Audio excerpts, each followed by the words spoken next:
For 20 years, I heard 3 knocks on my bedroom wall, always at 3:33 in the morning. For 20 years, I thought I was losing my mind, but when I finally had the courage to break through that wall, what I found was worse than any ghost. My name is Sarah. I'm 78 years old, and today I'm going to tell you the most painful story of my life. A story that robbed me of sleep for 2 decades, that made me doubt my own sanity, and that taught me that the living can be far more terrifying than any spirit. Before I begin, I ask you to like this video, subscribe to the Grandma's Diary channel to help me continue telling these stories, and tell me in the comments where you're watching from. I read each comment with so much love. Now take a deep breath, because what I'm about to tell you isn't easy. It was 1978. I was only 25 years old when I met Thomas at a wedding party here in rural Tennessee. He was a 40-year-old man, a widower, owner of a general store in the center of town, tall, dark-haired, always wearing a pressed button-down shirt. Everyone in town respected him. They said he was hardworking, serious, a man of his word. My father had died 2 years earlier, and my mother lived sick, bedridden. I worked on the farm with my 3 younger siblings, breaking my back under the hot sun to support everyone.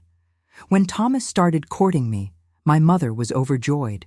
She said it was the family's salvation, that a man like that didn't come around every day, that I had to grab that chance with both hands. He brought gifts for her, expensive medicine from the city, baskets of food. He talked softly with my siblings, gave them money to buy candy at the store. He was kind, polite, always with a smile on his face. I didn't love him, I'll be honest with you. But back then, in rural areas, a 25-year-old girl was already becoming an old maid. And my family's situation was desperate. My mother was coughing up blood every night. My siblings walked barefoot with torn clothes. We ate cornmeal with salt most days. When Thomas proposed after 3 months of dating, I looked at my mother in bed, looked at my thin siblings, and said yes. We got married in June 1978 in a simple ceremony at the main church. I wore a white dress that the neighbor lent me. Thomas wore a brown suit.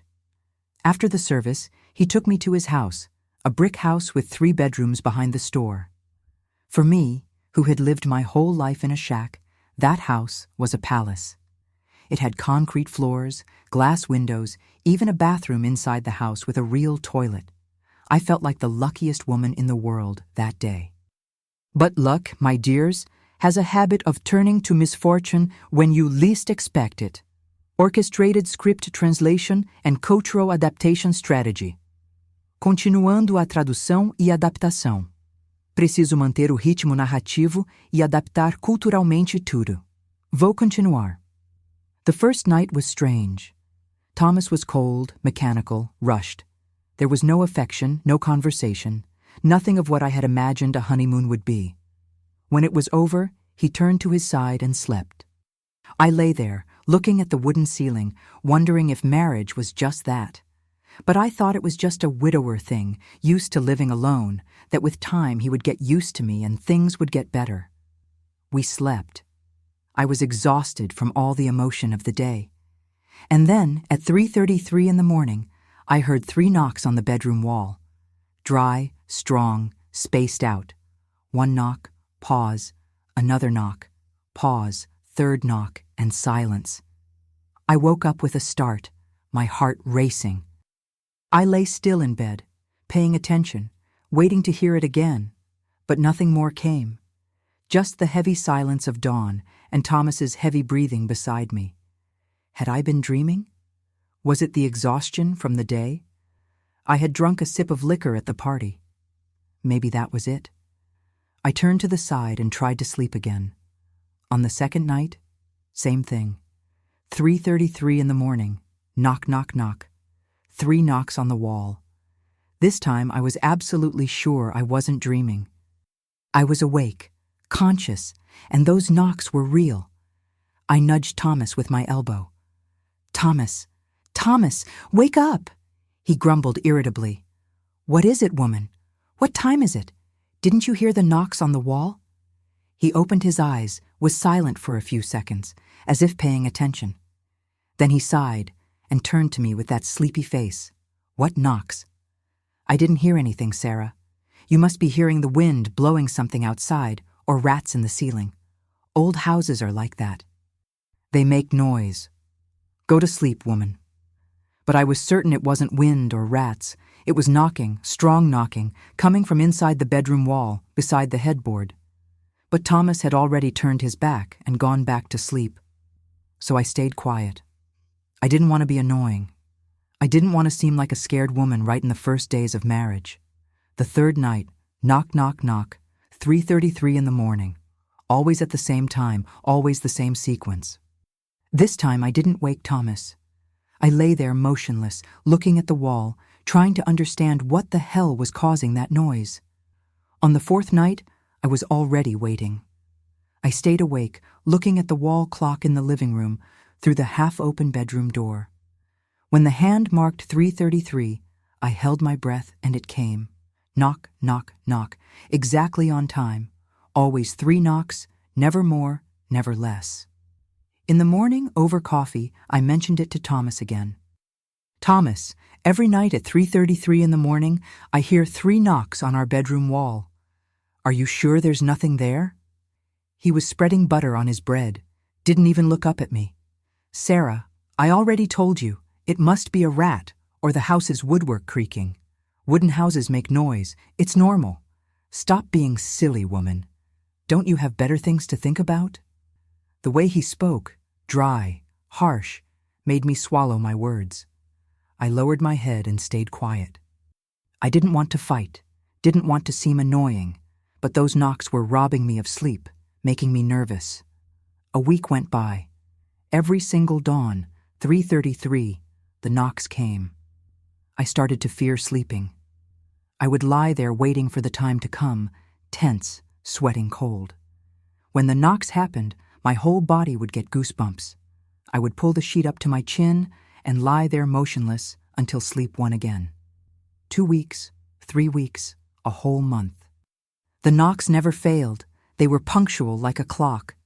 And Thomas kept saying I was hearing things, that it was my imagination, that I was nervous because of the life change. Woman, you lived your whole life in that shack, hearing all kinds of creaking wood. Now that you're in a real house, you find the sounds strange. It's normal, you'll get used to it. But I didn't get used to it. Each night that passed, the anxiety increased. I started getting irritable during the day, tired, with headaches. I would jump at any noise. Thomas noticed and started complaining. "You're very nervous, Sarah. You're jumping around like a scared little goat. What's wrong with you?" I didn't know how to explain. How to explain that 3 knocks on a wall were driving me crazy? I myself thought I was exaggerating, that maybe Thomas was right and it was just a rat or creaking wood. But why always at the same time? Why always 3 knocks and nothing else?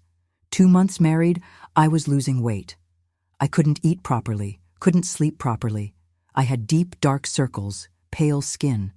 My mother came to visit once and was shocked. "My daughter, what happened to you? You look like a walking corpse." I told her about the knocks. She frowned. "Knocks on the wall at 3:33 in the morning. My daughter, that's not a good sign." 3:33, you said. That time is when restless souls wander around.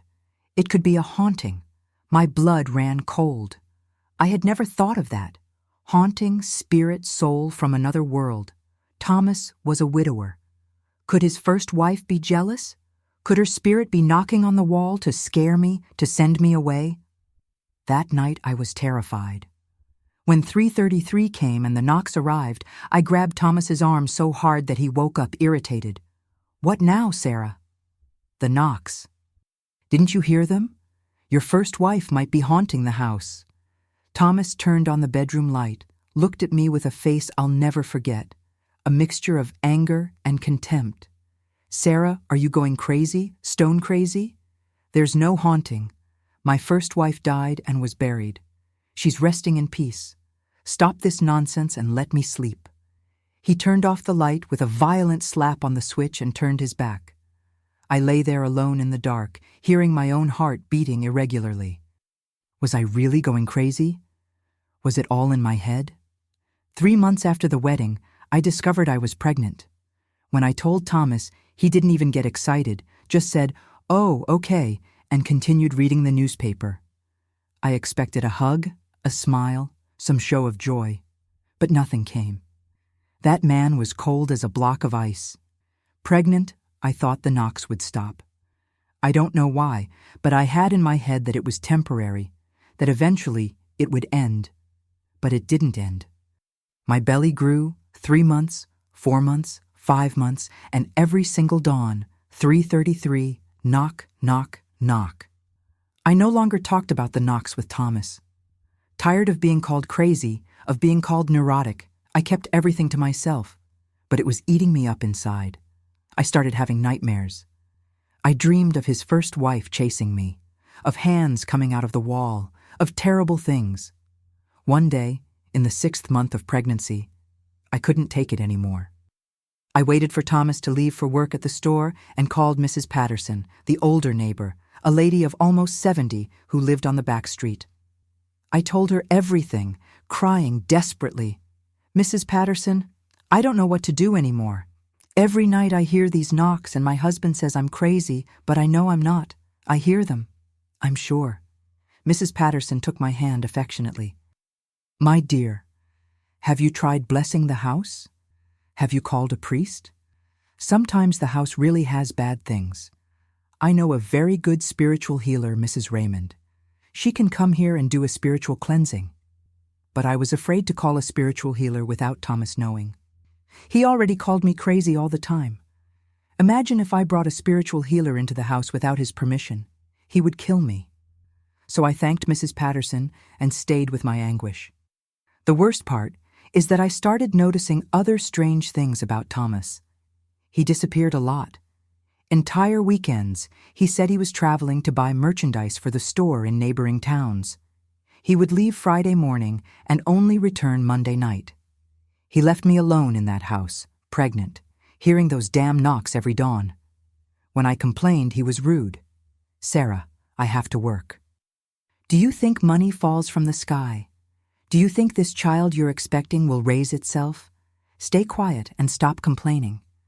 He was never affectionate with me, but as the months went by, he became increasingly cold, more distant. He barely spoke to me. He would arrive home late at night, eat dinner in silence, go to sleep. He didn't ask how I was, how the pregnancy was going, nothing. It was as if I were a piece of furniture in the house, and the knocks continued. Knock, knock, knock, every dawn. 3:33, like a clock, like a curse. When my son was born in July 1979, I thought my life would get better. I named him Joshua like my father, a beautiful, healthy boy, full of life. But Thomas barely looked at the child, didn't pick him up, didn't give him a kiss, nothing. He just looked from afar and said, "Yeah, he was born," and left for the store. I cried a lot that day. I cried for my innocence in believing that man would make me happy. I cried for my son who was born to a father who showed no love at all. And I cried because I knew deep in my soul that those knocks on the wall were a warning that something was very, very wrong in that house. But I had nowhere to go. I had no money, no job. I had a newborn baby. I was trapped in that house, trapped in that marriage, trapped in that hell. And the knocks never stopped. The first years with Joshua were the loneliest of my life. I had a baby in my arms, a husband who seemed more like a ghost inside his own house, and those 3 knocks that accompanied me every dawn like an endless punishment. Joshua was a fussy baby. He would wake up several times during the night hungry, with colic, being cranky. I spent the nights awake, rocking him, singing softly, praying for him to sleep. And always, without fail, when the clock struck 3:33 in the morning, the knocks came. Knock, knock, knock. Joshua would sometimes wake up startled by the noise, crying even louder. And Thomas? Thomas slept like a rock. He never woke up, never helped, never moved. I started wondering how a man could sleep so deeply with a baby crying all night and 3 dry knocks on the wall. It seemed impossible, but he slept or pretended to sleep I'll never know for sure. When Joshua was 6 months old, Thomas started disappearing even more. Before he traveled on weekends, now he traveled midweek too. Tuesday he would leave and only come back Thursday. Friday he would leave and come back Monday, always with the same excuse. He needed to get merchandise, had a new supplier in another town, had to solve documentation problems, had meetings, I don't know where. I stayed home alone taking care of Joshua, cleaning, cooking, washing clothes in the washtub, ironing all those clothes of his that had to be impeccable. Button-down shirts, well-starched, creased pants, everything smelling of soap. He was demanding with clothes, complained if a button was missing, if there was a small stain, if the collar wasn't stiff enough, but there was never a compliment, never a thank you, Sarah, never a you're doing a good job. It was just criticism and indifference. One day, washing his clothes, I found a woman's handkerchief in his pants pocket, a pink silk handkerchief with embroidery on the corners, delicate, perfumed. That perfume wasn't mine. I didn't wear perfume, didn't have money for such things. I stood there looking at that handkerchief, feeling my stomach turn. I showed it to him when he got home. "Thomas, what is this I found in your pants pocket?" He didn't even blink. He took the handkerchief from my hand, looked at it, shrugged. "Oh, that. A customer forgot it at the store. I kept it to return when she comes back." "Why? Are you jealous?" He laughed, a mocking laugh, as if I were ridiculous for asking. I wanted to believe. I wanted to believe it was just that, a customer who had forgotten. But that perfume stayed in my head, and I started paying more attention. I started noticing that he came home with a different smell, a smell of soap that wasn't ours, a smell of food different from what I cooked. Once in 1980, I saw a lipstick mark on his shirt collar, dark red, very visible. My heart almost stopped when I saw that. I took the shirt to him, my hands shaking. "Thomas, this here on your collar is lipstick." He was reading the newspaper, didn't even look up. "It's from Mrs. Collins. She gave me a hug when I delivered her order at her house. The woman is very expressive, you know how it is." Mrs. Collins, his oldest customer, a white-haired lady who must have been about 70. That didn't make any sense. Mrs. Collins didn't wear lipstick, but I didn't have the courage to confront him, didn't have the courage to fight. I had a small child. I completely depended on his money. I had nowhere to go. So I swallowed it. I swallowed the anger, swallowed the suspicion, swallowed the humiliation, and washed that shirt with the lipstick, scrubbing hard, as if I could also erase what was happening. Joshua grew up, 1 year, 2 years, 3 years. A smart, talkative, affectionate boy. He was everything to me, the only reason I still had the strength to wake up every morning. Thomas ignored the boy, didn't play, didn't talk, didn't pay attention. Joshua tried to get close to his father, showed him the drawings he made, tried to tell him about things from the street, but Thomas always pushed him away. "Get out of here, boy. Dad's busy. Go play outside." I saw my son lower his little head and leave quietly, and my heart broke into pieces. What kind of father was that? What kind of man was that? In 1982, I got pregnant again. It wasn't planned. Thomas barely touched me. But when he did, it was always the same way. Cold, quick, without love. When I discovered the pregnancy, I didn't feel joy. I felt fear. Fear of bringing another child into that environment, into that sad house, into that dead marriage. Thomas received the news with total indifference. Another one. Okay, that's all. Nothing more. During that pregnancy, he disappeared even more. He started traveling for entire weeks. He said he had opened a branch of the store in another town, that he needed to be there supervising. I would go 15, 20 days without seeing him, alone with Joshua, pregnant, tired, lost. Money for expenses, he left. He always left enough money for food, for bills, for necessities, but that was it. There was no presence, no companionship, nothing. And the knocks continued accompanying me. Every dawn, punctually, 3:33. I had given up trying to understand, had given up asking, had accepted it as part of my life, as a burden I had to carry. Some nights I didn't even wake up anymore. My body had gotten used to the sound. Other nights I would wake up, look at the wall in the dark, and tears would roll down my face on their own. My second daughter was born in March 1983. I named her Mary Jo, a small, thin girl, but healthy. Thomas was traveling when she was born, wasn't even in town. He received the news of his daughter's birth by telegram 3 days later and came back a week later. When he came back, he looked at the girl in the crib, gave her a light pat on the head, and said pretty, with no emotion in his voice. I had 2 small children, alone practically all the time, living in a house that made noise at dawn, married to a man who was a complete stranger. My life was a colorless routine, without joy, without hope. Wake up, make coffee, feed the children, wash clothes, clean the house, cook, take care of the kids, sleep, and wake up at 3:33 to the knocks. Every single day was the same. It was in 1984 that I really started suspecting that Thomas had another life, something beyond my suspicions of infidelity, something bigger. He had started receiving letters that arrived with feminine handwriting, with a return address from another town. When I asked who was sending those letters, he said it was from the store branch, that the employee there sent written reports. But those envelopes didn't look like business letters. They were pink envelopes, sometimes with a light perfume, with handwriting too careful to be reports. One afternoon, when he was traveling, a letter arrived. I stood there looking at that envelope on the table for hours. My conscience said not to open it, to respect his privacy, but my heart was screaming that something was wrong, that I needed to know the truth. I opened the letter.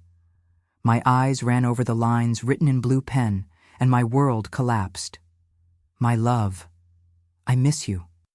The children ask when Dad is coming back. Little Johnny is already walking by himself. You need to see. Send news when you can. I love you.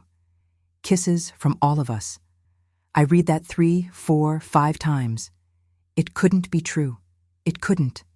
The children, Dad, I love you, all of us. My head started spinning. My hands were shaking so much that the letter fell to the floor. I sat in the chair, unable to stay standing. Little Johnny walking by himself, a child, his son, with another woman. When Thomas came back 2 days later, I was waiting for him in the living room with the letter in my hand. Joshua and Mary Jo were sleeping. I had cried so much in the last 2 days that I had no more tears. I showed him the letter without saying anything. He looked at the letter, looked at me, and his face showed nothing. No shock, no fear, no guilt, nothing. You opened my mail, Sarah. His voice was calm, cold, as if I was the one who had done something wrong.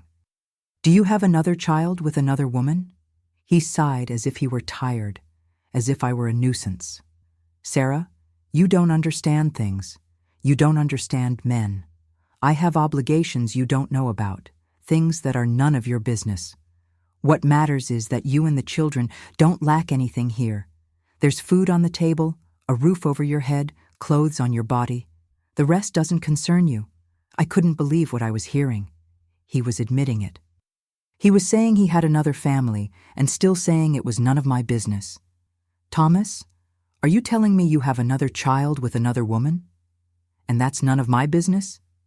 He stood up, grabbed the letter from my hand with a yank. Exactly. It's none of your business. You're my wife here. That part of my life doesn't belong to you. And if you open your mouth about this to anyone, if you tell any person, I guarantee you'll regret it. Understood? There was threat in his voice. Clear threat. I felt fear. Real fear. That man was capable of anything. I won't tell anyone.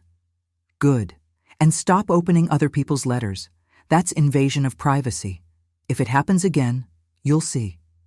He left the living room and went to sleep as if nothing had happened, as if he hadn't just confessed that he had another family, another child, another life.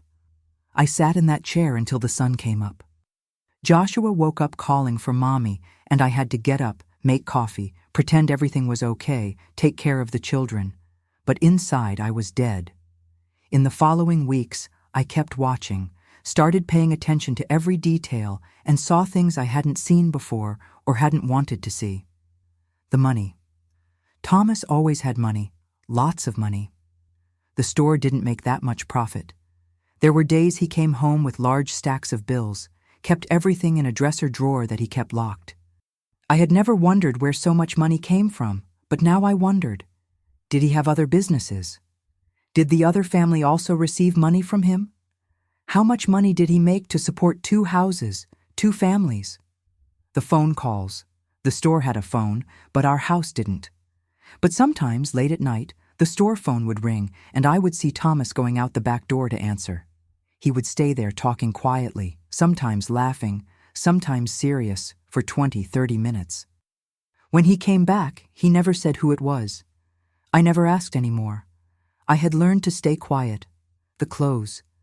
I washed his clothes every week, and every week there was a different smell, women's perfume, different soap, talcum powder, things that weren't from our house.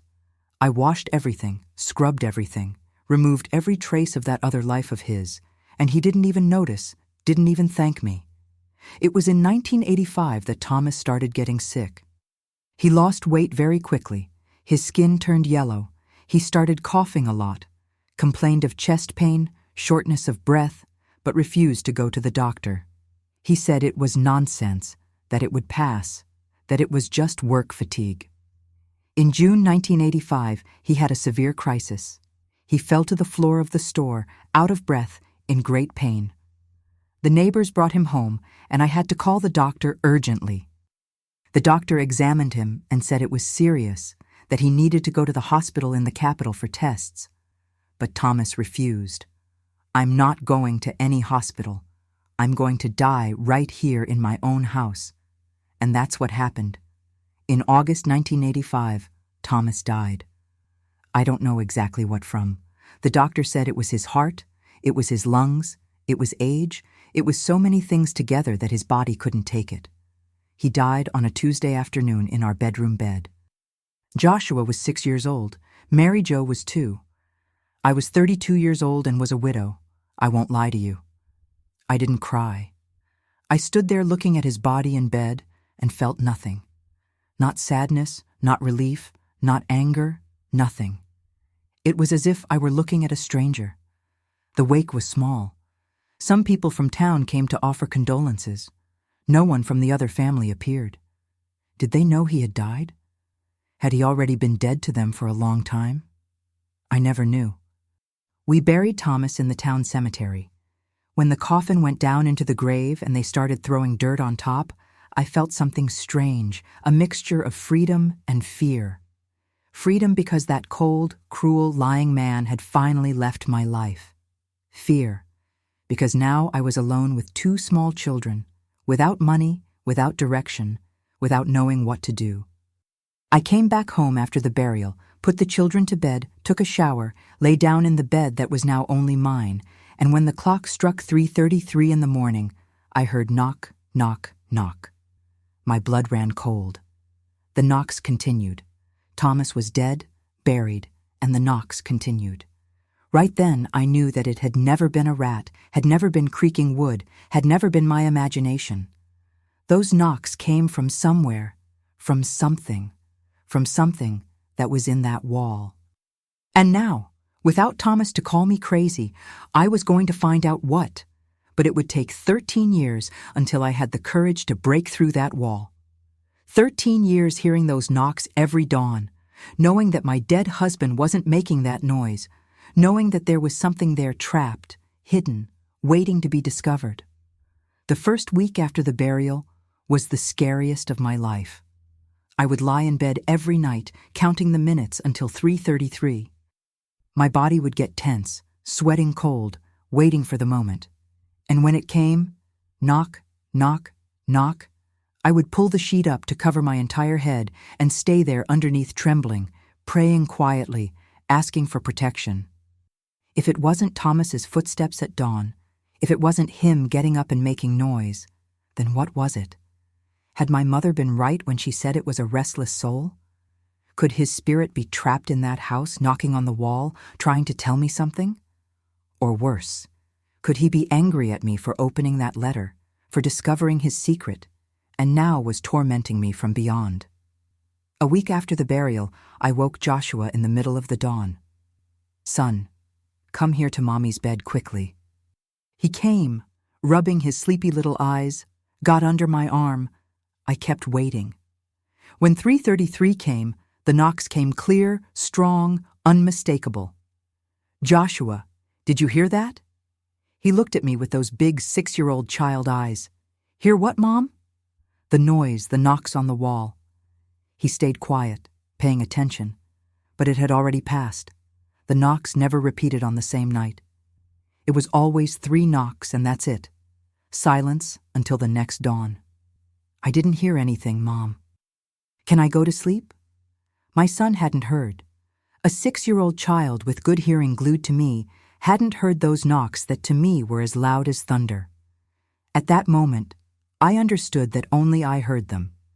Either it was madness, or it was punishment, or it was something directed specifically at me. And that terrified me even more. 2 weeks later, I called Mrs. Patterson again. She brought Mrs. Raymond, the spiritual healer she had told me about years ago. Mrs. Raymond was a small lady, all hunched over, with dark skin full of wrinkles, wearing a black dress and a rosary hanging around her neck. She entered the house, looked at the corners, smelled the air, and shook her head. "There's heaviness here, my child. There's very heavy energy in this house." She lit white candles in all the rooms, made salt crosses in the corners, prayed in Latin, threw holy water on the walls. She spent almost 3 hours doing the spiritual cleansing. When she finished, she took my hands. "The house is clean now, but you need to have faith. Pray every day, light a white candle every Friday, and don't let bad energy enter here, understand?" I thanked her, paid her with the little money I had, and waited for night to come with hope that the knocks would finally stop. But when 3:33 in the morning came, they came. Knock, knock, knock, the same, relentless. I called the priest from the main church.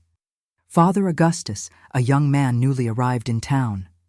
He came, blessed the house, prayed the rosary with me, threw holy water in all the rooms, especially in the bedroom. He gave me a St. Benedict medal to put under the pillow. "Sarah, faith moves mountains. Trust in God and nothing bad will reach you." But the knocks continued. I started losing sleep for real. I didn't sleep anymore. I stayed awake all night, waiting for 3:33. After the knocks came, I would lie there motionless until the sun came up. During the day, I was exhausted, irritable, with no patience for anything. Joshua and Mary Jo noticed something was wrong with me. Joshua, who was older and smarter, would ask, "Mom, are you sick?" "No, son, it's just tiredness. Mommy is fine." But I wasn't fine. I was drowning in fear, in tiredness, in despair. The financial situation got much worse quickly. Thomas had left some money, but not much. The store he had left to a partner I didn't even know existed, a guy named Jack from another town. Jack came, took the keys, took the inventory, took everything, and gave me a pittance of compensation. He said that store actually belonged more to him than to Thomas, that Thomas owed money, that I was lucky to get anything. I didn't know anything, had no way to prove anything. Thomas had never told me about his businesses, had never shown me documents, nothing. So I accepted that miserable money and watched the store be taken away. The house, at least, was mine. It was in my name, thank God, but I needed money to support my children. I started sewing for people. I made clothes for people in town, did repairs, did hems, sewed buttons, worked all day on the old sewing machine I had, earning a pittance, but it was what I had. At night, I would fall exhausted into bed, but I wouldn't sleep. I would lie there waiting for the knocks, always waiting. In 1987, Joshua was 8 years old and started asking questions about his father. I had never spoken badly of Thomas to the children. I didn't think it was right. But Joshua was smart, observant. "Mom, was my dad good?" I was sewing a dress, stopped the machine, looked at my son. "Why do you ask that?" "Because I don't remember him talking to me. I don't remember him playing. I only remember him telling me to go away." My heart tightened. What could I say? That his father was a cold, cruel, lying man who had another hidden family, who didn't love us. "Your father was a hard-working man, Joshua. He worked a lot to give us what we needed. Sometimes adults get very tired and don't have patience, but he did what he could." A lie. But it was the lie I needed to tell to protect my son. In 1988, 3 years after Thomas's death, I found a box hidden in his closet. I was organizing things, donating clothes that didn't fit anymore, when I felt the bottom of the closet was strange. There was a loose board. I removed the board and found a shoebox wrapped in old newspaper. I opened the box. Inside, there were photos, many photos. Thomas with a blonde woman, beautiful, smiling. Thomas with 3 small children, 2 boys and a girl. Thomas at the beach with this family, all in swimsuits, playing in the sand. Thomas celebrating a birthday with cake and candles, surrounded by this other family. There were also birth certificates, 3 children. John, born in 1976. Peter, born in 1978. Anne, born in 1980, all with the name Thomas as father. I kept calculating the dates. John was born 2 years before I married Thomas. Peter was born the same year I got married. Anne was born while I was pregnant with Mary Jo. He had had 3 children with another woman while he was married to me. 3. And he still had had 2 children with me, 5 children total, 2 complete families. There were also letters, dozens of letters. I read some, even knowing it would hurt. The woman wrote sweet, affectionate things, called him love, dear, wonderful father. She told about the children, about outings they took, about funny things the kids said. She always ended with, "I love you and we miss you." Did he love her? Was he affectionate with those children? Did he smile at them? Did he play with them? Pay attention to them? Was it only with me and my children that he was cold as stone? I cried reading those letters. I cried with anger, with humiliation, with pain. But I also cried because I realized I had never been loved by that man. Never. He had married me out of convenience, out of obligation, who knows why. But love he had given to another. I put the box back at the bottom of the closet. I didn't know what to do with that information. Look for the other family? What for? To cause more pain? To find out they were also suffering? Or worse, to find out they had lived happily while I suffered? I left everything stored, but it stayed in my head, eating away at me, and the knocks continued every dawn. 3:33. Knock, knock, knock. I started to be certain that those knocks had to do with Thomas's secrets, with his lies, with his double life. It was as if something was trying to warn me, show me, make me discover the truth. But the truth about what? I already knew he had another family. I already knew he was a liar. What else could there be? In 1990, 5 years after his death, the children were already older. Joshua was 11 years old, Mary Jo was 7. They noticed I didn't sleep well, that I lived tired, that I jumped at any noise. One night, Mary Jo woke up and came to my room crying. "Mom, I had a nightmare." I picked her up, put her in my bed. She snuggled into me and went back to sleep.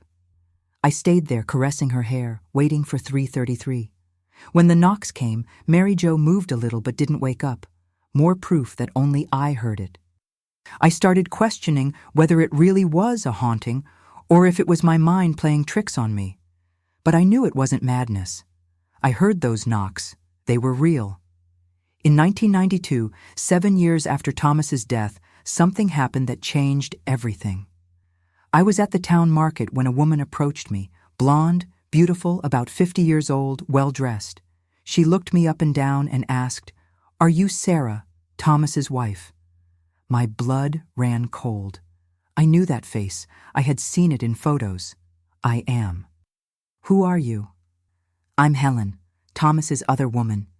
Right there in the middle of the market, with people passing around, I was face to face with my late husband's other family. Helen had red eyes, looked like she had cried a lot. She grabbed my arm tightly. "I need to talk to you. I really need to. Can we talk somewhere more private?" We went to a tiny diner in the corner of the square. We sat at a table in the back. Helen ordered 2 coffees and started talking, her voice trembling. "I know you know about me. I know Thomas told you, or you found out. I found out. I didn't know you existed, Sarah. I swear to God I didn't know. Thomas told me he was a widower when we met in 1975. He said his first wife had died in childbirth. I believed him, married him, had 3 children with him, and only found out he had another family when he was dying." She started crying, took a handkerchief from her purse, wiped her eyes. "He told me everything on his deathbed. He said he had another wife, 2 other children, another house. I almost died when I heard that. 25 years of marriage, 3 children raised, and it was all a lie. He lived a lie with both of us. I didn't know what to say. Part of me felt anger at her, but another part felt sorry. She had also been deceived. She had also suffered. Why did you come looking for me, Helen? Because I'm trying to put the pieces together. Thomas left many loose ends, many things that don't make sense. He had a lot of money, Sarah, much more than that store could provide. And he hid money. I found hiding places in the house we lived in, old money hidden in strange places, and documents of businesses I never knew existed. My heart started beating faster. What kind of businesses? Properties? Land? He had properties registered in the names of fronts, people who don't even exist, and he had connections with dangerous people. I found notes, phone numbers, names that when I researched were people involved with smuggling, with bad things. My head started spinning. Thomas was involved with illegal things. Was that why he had so much money? Was that why he traveled so much? Do you think he was involved with crime? Helen shook her head, tears streaming down. I don't know, Sarah, but I'm scared. There are people looking for me, people wanting to know where his money is, where documents are, where things he kept are. I don't know anything. He never told me anything. And now I'm afraid for my children, afraid for me. She held my hand across the table. If you know anything, if you find anything in the house you lived in, let me know, please. We need to know the truth. We need to protect our children. I promised that if I found something, I would let her know. Helen gave me her address, written on a piece of paper, and left. I went home stunned. Thomas was involved with dangerous things. He had hidden money in our house, important documents. I started looking. I went through every room, every closet, every drawer, but I found nothing beyond that box of photos and letters I already knew about. Until one dawn in 1993, 8 years after his death, while I was lying there waiting for the knocks at 3:33, I had a thought. What if what he was hiding was inside the wall? What if the knocks were a sign, a warning, a secret trying to get out? I got up from bed, turned on the bedroom light, stood looking at that wall, the wall beside the headboard, where the knocks had been coming from for 15 years. I ran my hand over the wall. It was plaster over bricks, nothing special. But where were those knocks coming from then? What was in there?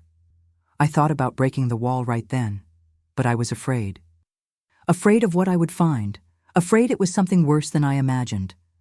So I left it for later, one more day, one more week, one more year. The years kept passing. 1994, 95, 96, 97. Joshua grew up and became a strong, hard-working young man. He got a job on a farm near town. Mary Jo was studying, a smart, studious girl. I continued sewing, surviving, raising my children. And every dawn, without fail, 3:33, the knocks came. Knock, knock, knock. 20 years of knocks, 20 years of torment, 20 years waiting, waiting, waiting. Until in January 1998, I finally decided I was going to end it. I was going to break that wall. I was going to find out what was in there. I was going to end that nightmare once and for all. Even if it killed me with fear, even if it was something terrible, I needed to know, because no one deserves to live 20 years with a secret knocking on the wall every dawn. January 1998 was too hot. The heat was suffocating, the kind that leaves you breathless, sweating even while sleeping. But it wasn't the heat that kept me awake. It was the knocks, always the knocks. That week in January, I woke up one morning and made a decision. I wasn't going to live like this anymore. I wasn't going to complete another year hearing that damn noise without knowing where it came from. 20 years was too long. 20 years of fear, of doubt, of torment. Enough. Joshua was 19 years old now. A strong, tall young man with thick arms from working so much on the farm. Mary Jo was 15, in high school, a studious girl who spent her days with her face buried in books. I was 45 years old, hair already starting to gray at the temples, body tired from so much work and worry. But that day I felt a strength I hadn't felt in a long time. A determination, a courage I didn't even know still existed inside me. I waited for Joshua to come back from work. He arrived at the end of the afternoon, sweaty, his clothes dirty with soil. He sat at the kitchen table while I served dinner, rice, beans, a piece of fried meat, cornmeal, simple food, but it was what we had. "Joshua, I need to tell you something." He looked up from his plate, chewing. "Talk, Mom." I took a deep breath. How to explain to my son that for 20 years I had heard knocks on a wall? That his father, dead for 13 years, had hidden a lifetime of lies? That I thought there was something inside that wall that needed to be discovered? "Son, do you remember your father? He stopped eating, got serious. I remember little. I remember he was tough, that he barely talked. I remember Mom was always sad." "Why?" "Your father wasn't a good man, Joshua. He had another family, another woman, other children, all hidden from me." Joshua dropped his fork. His eyes widened. "What? How so? Another family? He had a double life. He traveled saying it was for work, but it was to be with them. I found out after he died. I found letters, photos, documents. You have 3 half-siblings you've never met." I saw my son's jaw clench, anger passing across his face like a wave. "That bastard. Joshua, don't talk about your father like that." "Why not, Mom? He deserves it. He made you suffer. He abandoned us to have another family." There was no answer to that, because he was right. "There's one more thing, son. Since I married your father, I hear noises in the bedroom wall. 3 knocks every dawn at 3:33. For 7 years, I heard them while he was alive. He said it was a rat, that it was my imagination, but when he died, the knocks continued. 13 years after his death, I still hear these knocks every single day." Joshua looked at me as if I had gone crazy. "Mom, are you serious?" "I am. And I think there's something inside that wall, something he hid. Money, documents, something. That's why I need your help. I want to break that wall. I want to see what's in there." He was silent for a long time, processing everything I had just told him. Then he nodded. "Okay, Mom. If that's what you want, we'll break it. Tomorrow, when I get back from work." That night, I barely slept. Not from fear of the knocks, but from anxiety.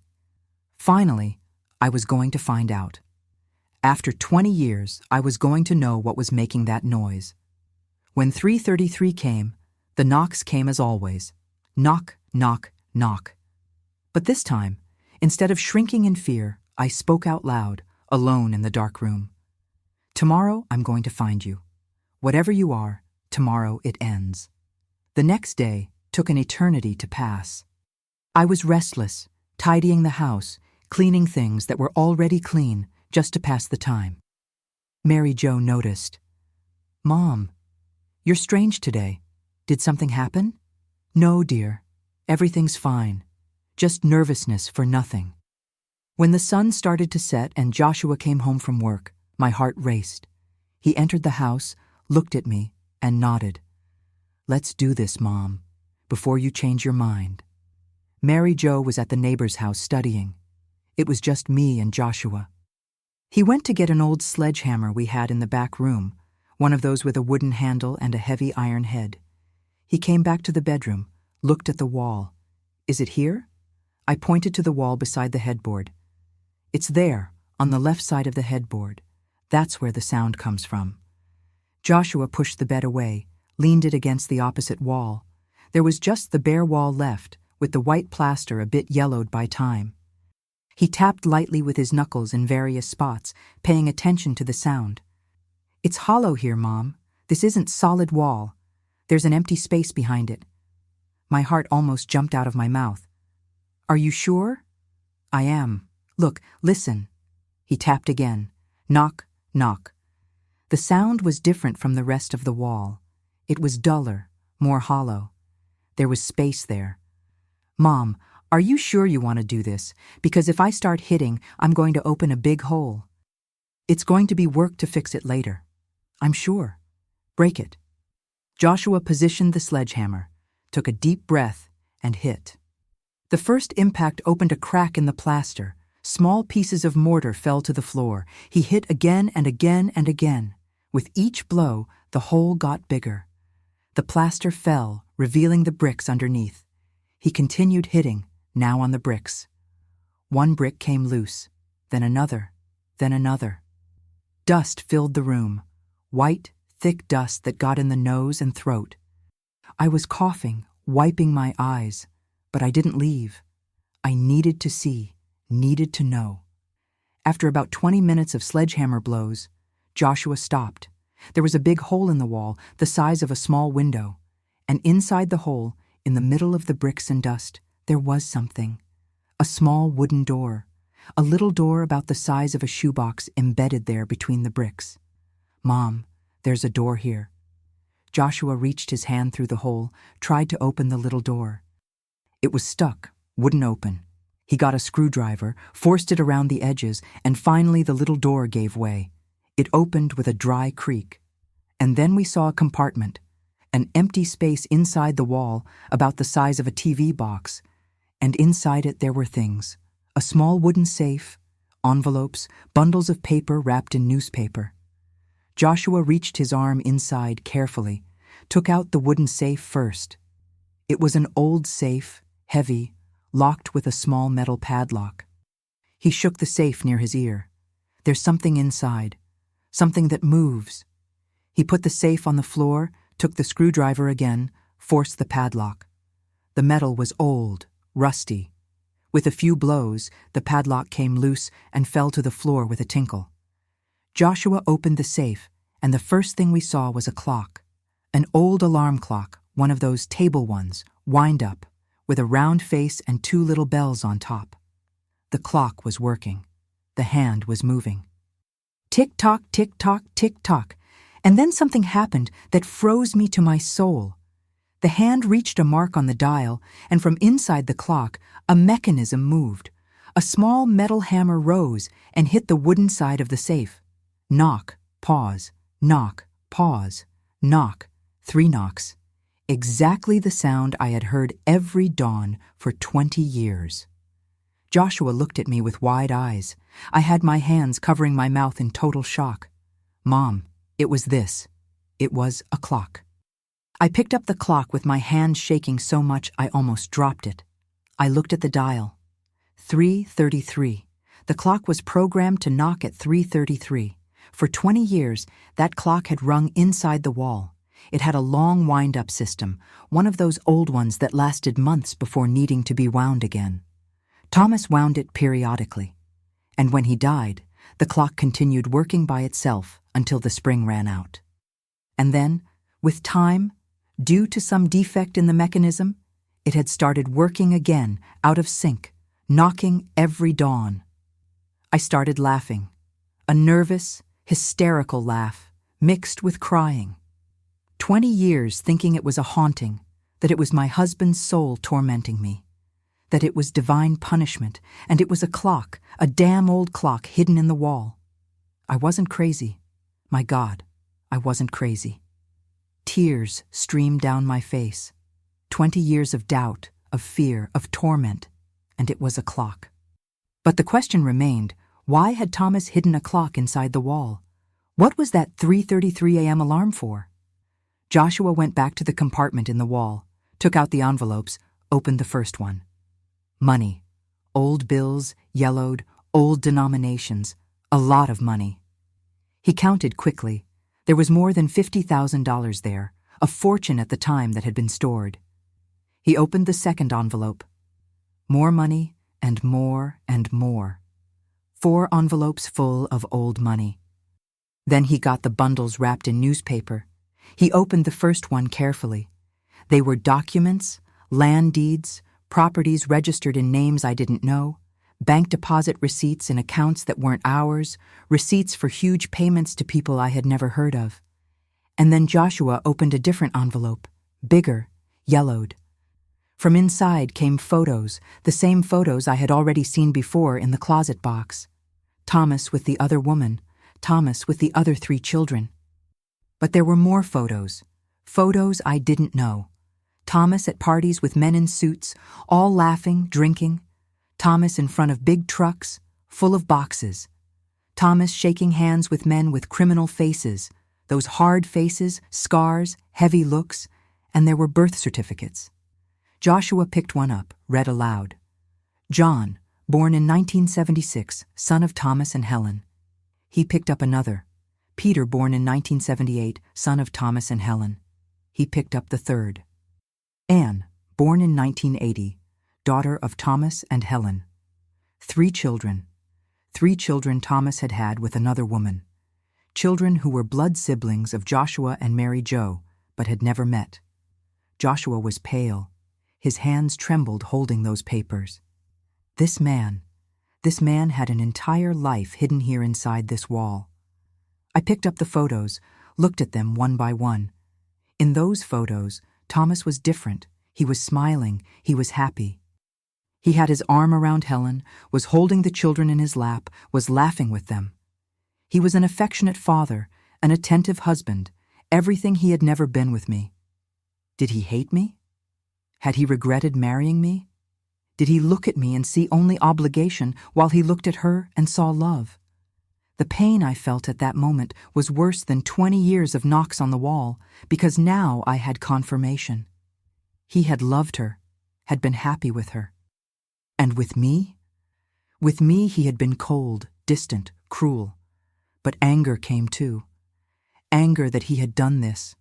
Anger that he had used me. Anger that he had hidden all that there, knocking every dawn, like a warning, like a provocation, driving me crazy little by little.